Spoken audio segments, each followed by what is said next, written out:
How about the one about the lady that didn't pay into her pension plan at work for 15 years? Yeah, there's another one. That one was more recently, I would say within the last year. This lady worked for a company where she worked just as an hourly employee. And then she switched over, and then she was working in management. And she just happens to work for a company where I have a few clients that work at the same place. So she had come in and, can we do your taxes? And I started looking and I said, why aren't you paying into your pension plan? Because I have a few clients that work at the same place. And she looked at me like, what do you mean? And I said, well, you should be paying actually into your company pension plan.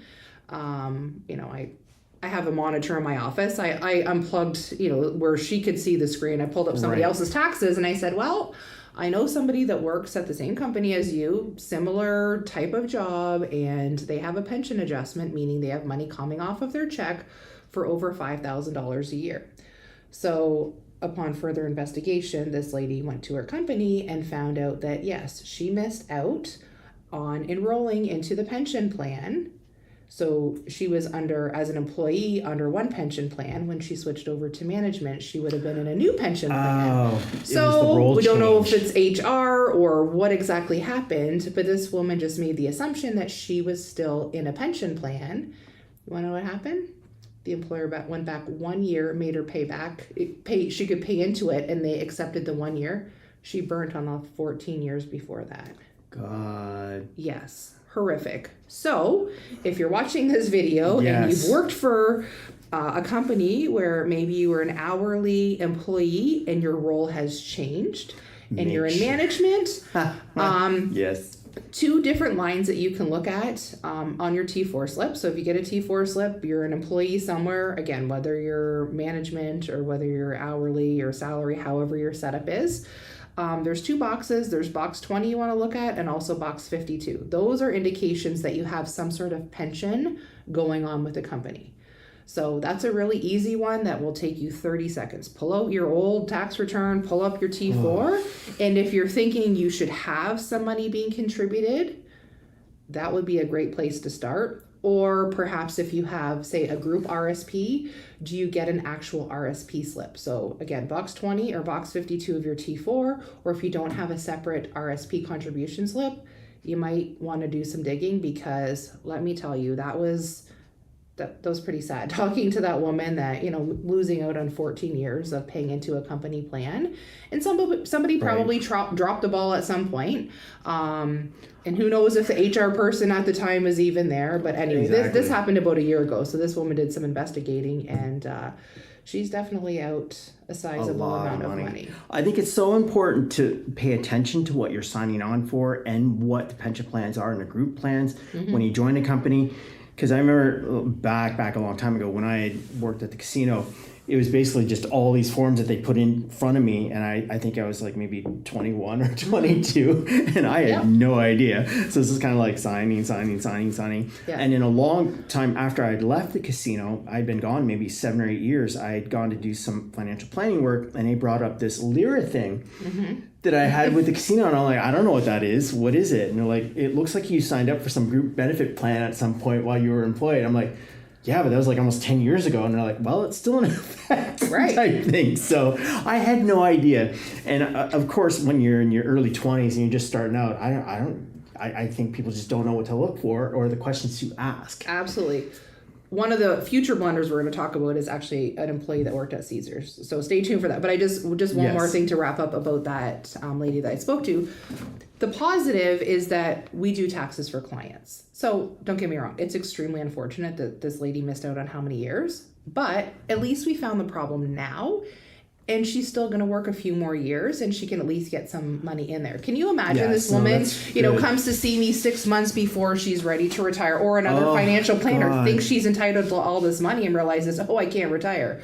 So when people come to meet with me, I always ask them, bring just our initial right fit conversation, bring me a copy of your tax return so I can see what you have going on. And that's where I discovered that was in our initial meeting that, what do you mean you have a pension plan? You're not paying into it. And that's where I caught that error. Wow. So scary. Grab some financial advice, talk to an expert, somebody in the know when you get a new job. And like, because I just remember all these forms that were just put in front of me, and I'm like, yep. I had no idea what I was signing my life, signing away on. That's okay. So, but actually I have a few stories, and one of them is a gentleman that had worked at the casino, and he put his money into what's called a guaranteed interest account. okay. And this is somebody that, this was like 15 years ago, and guaranteed interest accounts would pay like 1 or 2%. So how it works with Caesars Windsor, which is our local casino here, you put money in. So let's say it's 3% of your pay, and then they're going to match it. And that money goes into what's called a defined contribution pension plan. So you choose how the money's invested. The problem is this gentleman was in a fund that really didn't pay anything. So you can imagine cost of living as 3 to 4% a year, and the funds he was in were only paying him 1%. So I said, time out. We're going to take a look. So the only homework on his part was I said, okay, now it's all computerized. This was they weren't as efficient with computers, 15 or so years ago when this happened. Now clients and I have a number of clients that work for our casino here, where we'll actually log in on the computer and see what their mix is of their investments, and we can make changes. Or if they bring in a physical copy of their statement, then we can look. So no, I don't get paid to manage a client's work plan, but my concern is their overall financial health. And, I've had clients, a few people lost their jobs last year because during COVID, they did a lot of downsizing at the casino. And I had a few people that had $200,000 to $250,000 in their group plans. So, when they leave, they need to know what to do with it. So to me, I want to make sure that they're investing money properly. And that could be a pretty big part of your financial plan, your group benefits. So making sure that you're in the optimal fund. So again, that gentleman that was basically making 1 to 2%, that's not very much money.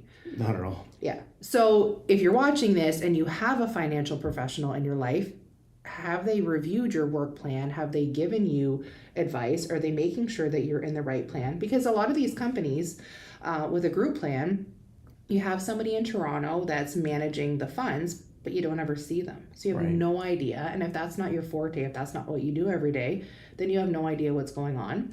And we're filming this in a time period where the markets are very volatile.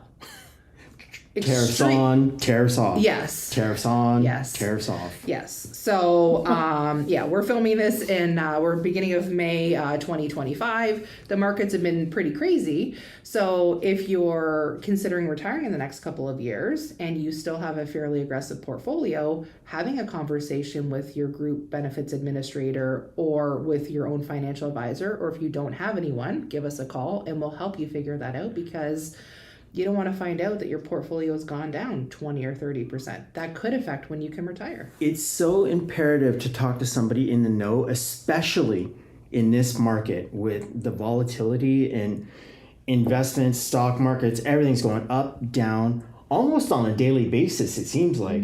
And a certain somebody who runs the country in the United States can't seem to make up his mind on which direction he's going to go with the economy. And that's just plain craziness with all of our money and all of our investments. So especially now, talk to somebody in the know that's going on, find out where your group plan, what it's doing, where you're investing, what the return on that investment is.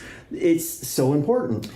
That, and while you're pulling out these statements to take a look, double check who you have as your beneficiaries. I can't tell you the number of times that somebody's pulled it out and an ex-spouse is a beneficiary, or somebody that you don't want as the intended beneficiary, because you know what? If that person's named as a beneficiary and you die, they're still getting those funds. So that's another thing. So if you're watching this, you're taking the time to listen and watch this, I would implore you to pull out your statements and take a look and say, is what I'm in, is that still comfortable? Or should I be making some changes? Right. So. All right. Tell us the story of the widow that had $20,000 tax slip that could have been avoided. Okay. So we're going to switch gears to people that have come to see me for retirement and estate planning, and their previous financial institutions could have done a better job. So I met a gentleman a few months ago. His wife unfortunately passed away, and he came to see me. And again, when people come to see me, I always ask them, can you bring me a copy of last year's tax return, your updated statement, so we can see what you have going on? Well, this gentleman only had about $7,000 or $8,000 in a tax-free savings. His wife had passed away. She did not have a tax-free savings, but he had over $300,000 in non-registered GICs.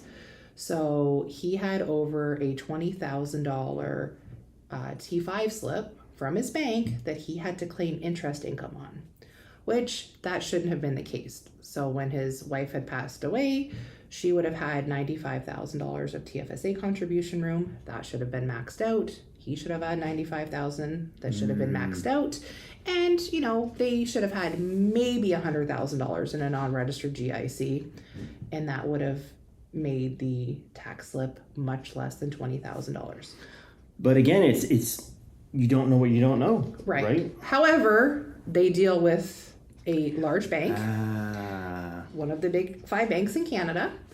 So the problem is that the individual managing the funds for this gentleman did a very poor job. And, you know, to me, it's financial planning 101. Is your TFSA maxed out? If your TFSA isn't maxed out, then somebody that's keeping a larger sum of money in a bank account, because again, that generates a T5 slip and you have to pay interest income, or if you have money in GICs, max out those tax-free savings first. So with this gentleman, the onus is not on him, right? This is an 80-year-old man that, you know, owned a business. Makes me sad. Owned a business for years, and he took care of running a business, and then he entrusted his finances with a professional, and they did an extremely poor job. Because it's in the bank's best interest, literally, to make interest off the money that's invested. And the other sad thing was that he had a pretty significant amount of money in registered funds, so RSPs that turned into a RIF, and it was just taking the minimum. So he now has a plan. He's now a client of Godfrey Financial. He's realized, you know, I had to be delicate about it because I was pretty upset. You know, over time I had to like try and explain to him. There's a little bit of a language barrier with him as well too. Just explain that you know, this is what's happened, but we can fix things over time. We've got to keep you around for a few more years though. So like the only job on your part, you know, I need you to Stay healthy. I need you to live for like another 5 to 10 years so that we can get this money out over time and not leave such a big tax burden to your children. But the unfortunate part is that he is entrusted an individual at a large financial institution and they didn't do the best job. So sometimes it's important to get a second opinion. Second opinion, very important. And so we're recording this, what's today, May 2nd? Yes, May 2nd, so, 2025. Yeah, so if you're watching this, you've hopefully done your income tax return for 2024. I just got mine in. If not, you're late. Did you have someone good do your income taxes? Yes. Oh, awesome. Good. Glad to know you had a great person do your taxes. But something to look at when you're looking at your tax return, look at line 13000, and that's interest income that you'd have to pay. Or if you're looking at all of your slips, if you have a T5 slip from a bank or a credit union or another financial institution, that's an indication that someone's paid you interest income, and you pay the same tax on that money as all of your other income. So sometimes making those shifts and moving the money to a tax-free savings, maybe moving the money to a non-registered account that will pay you dividends and capital gains, you'll pay less tax. So sometimes you can go to a financial advisor, but the financial advisor doesn't always do tax planning, the best tax plan for you. Mm-hmm. Yeah. That's what makes you so rare. A financial advisor who's a tax planner as well. Yeah, exactly. It's a very rare combination that the listeners out there should be taking advantage of. So if you're paying attention, take advantage of it.